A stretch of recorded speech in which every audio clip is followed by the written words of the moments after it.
Então, continuando, houve um problema aqui na gravação. O apóstolo Paulo está em Romanos 8, 25, e ele diz: mas se esperamos o que não vemos, está falando da esperança, né? Mas se esperamos o que não vemos, com paciência o aguardamos.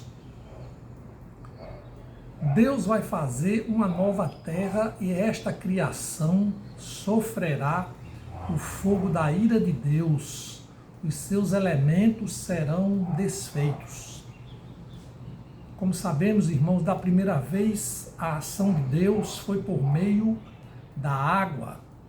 E tivemos o dilúvio descrito em Gênesis 6, 17. Diz assim, Gênesis 6, 17, porque vou trazer um dilúvio de água sobre a terra para destruir todo ser em que há fôlego de vida debaixo dos céus. Tudo que há na terra será destruído. E agora sabemos que a destruição será pelo fogo, não um fogo qualquer, mas o fogo da purificação. Segunda carta de Pedro, capítulo 3, versículo 10 a 12, nos explica sobre isso. Porém, o dia do Senhor virá como um ladrão. Naquele dia, os céus passarão com grande estrondo e os elementos se desfarão pelo fogo. Também a terra e as obras que nela existem desaparecerão. Como esperar o Senhor? Uma vez que tudo será assim desfeito, vocês devem ser pessoas que vivem de maneira santa e piedosa, esperando e apressando a vinda do dia de Deus. Por causa desse dia, os céus incendiados serão desfeitos e os elementos se derreterão pelo calor. Como visto, também os céus serão desfeitos. A igreja, porém, espera novos céus e nova terra. Assim, Deus não vai destruir por completo os céus e a terra, mas Ele vai utilizar o fogo para purificar, expurgando o pecado, recriando a partir de algo, ou seja, a renovação plena. Nesse contexto, o novo não significa um novo partindo do nada, mas uma restauração por completo de todas as coisas já criadas, uma transformação do pecado em pureza. A glorificação do corpo é no corpo anterior, não é um corpo novo, ou seja, partindo do nada. Irmãos, vejam bem, inferno e céu são incomparáveis com qualquer coisa existente na terra. Não há assim uma analogia possível para representá-los fielmente. Como acentua o artigo sobre o céu elaborado pelo Ministério Fiel, conforme o site que eu vou colocar na descrição do vídeo e que eu já falei aqui antes, já citei, diz assim: o céu é ligado ao paraíso, ao seio de Abraão e à gloriosa cidade que desce da parte de Deus. Tudo isso nós vimos. Fecham-se aspas. Irmãos, isso nos leva a uma leitura dedicada de Apocalipse 21, 9 e 27. Então nós terminamos aquela primeira parte sobre o novo céu e a nova terra, quando João escreve sobre o novo céu e a nova terra, em 21, capítulo 21, versículos de 1 a 9. Agora vamos a 8. Agora vamos introduzir a questão da cidade de Jerusalém, a Nova Jerusalém, que são os versículos 9 a 27. Uma continuação da primeira parte sobre o novo céu e nova terra, e agora ele vai falar sobre a Nova Jerusalém. Então diz assim: a Nova Jerusalém. Aqui, irmãos. Então veio um dos 7 anjos que tinham as 7 taças cheias dos últimos 7 flagelos e falou comigo dizendo: venha, vou mostrar-lhe a noiva, a esposa do Cordeiro. Antes, em passagem anterior, lá em Apocalipse, nós vimos a aparição, né, da meretriz. Agora nós vamos ver a aparição da noiva. Vem, é o chamado, a esposa do Cordeiro.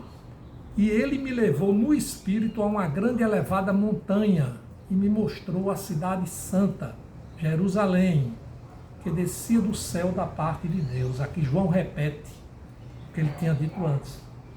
A qual tem a glória de Deus. O seu brilho era semelhante a uma pedra preciosíssima, como pedra de jaspe cristalina. Tinha uma muralha grande e alta, com 12 portões, e junto aos portões 12 anjos. Sob os portões estavam escritos nomes, a saber, os nomes das 12 tribos dos filhos de Israel. 3 portões se achavam a leste, 3 ao norte, 3 ao sul e 3 a oeste. A muralha da cidade tinha 12 fundamentos, e sobre estes estavam os 12 nomes dos 12 apóstolos do Cordeiro. Aquele que falava comigo tinha por medida uma vara de ouro para medir a cidade, os seus portões e a sua muralha. A cidade tinha a forma de um quadrado, de comprimento e de largura iguais, e mediu a cidade com a vara, e tinha 12.000 estádios. O seu comprimento, largura e altura são iguais. Mediu também a sua muralha, tinha 144 côvados pela medida humana que o anjo usava. A muralha é feita de jaspe, e a cidade é de ouro puro, semelhante a vidro límpido. Os alicerces da muralha, ou seja, os fundamentos da muralha, estão enfeitados de todo tipo de pedras preciosas. O primeiro alicerce é de jaspe, o segundo de safira, o terceiro de calcedônia, o quarto de esmeralda, o quinto de sardônio, o sexto de sardio, o sétimo de crisólito, o oitavo de berilo, o nono de topázio, o 10º de crisópraso, o 11º de jacinto e o 12º de ametista.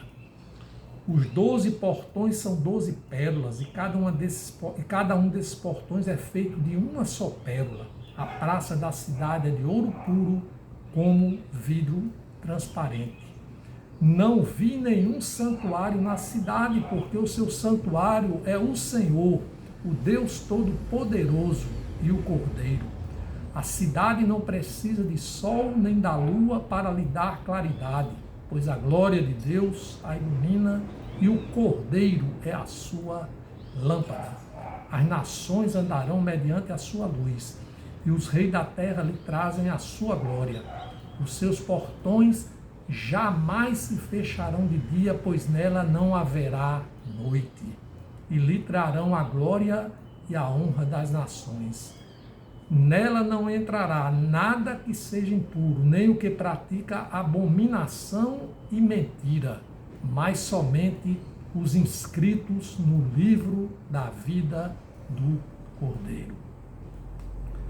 Aqui, irmãos, foi a citação necessária sobre a Nova Jerusalém.